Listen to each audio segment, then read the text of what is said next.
Make sure strap ends are off the brace and fasten them to the strap. While sitting, hold the brace by the hinge pockets and pull it up over your knee. Make sure the kneecap is in the middle of the opening. Use fingers to keep the buttress pushed against the side of the kneecap. Pull the bottom strap around the back of your knee to tighten it first, then fasten the bottom strap as the dots show. Repeat for the top strap.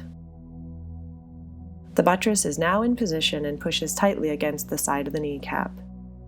Ensure the SmartDosing dials are set to the 0 position. Bend your knee to 80 degrees.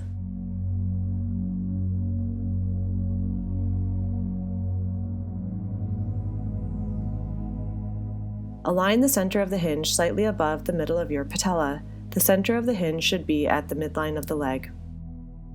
Place the blue lower buckle button into the blue calf shell keyhole above buckle stability shelf and snap the lower buckle closed. Place the yellow upper buckle button into the yellow thigh shell keyhole and snap the upper buckle closed. Turn upper and then lower SmartDosing dial clockwise until indicators are in the 5 position.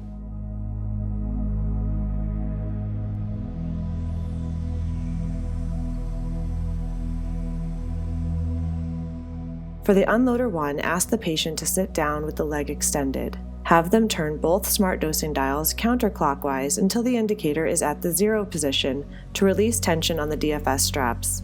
Ask them to bend their knee to 90 degrees and open both lower and upper buckles.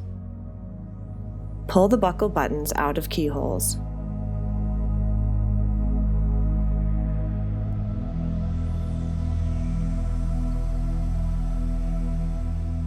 For Formfit Tracker, have the patient pull the strap ends off the brace and fasten them to the strap as shown by dots.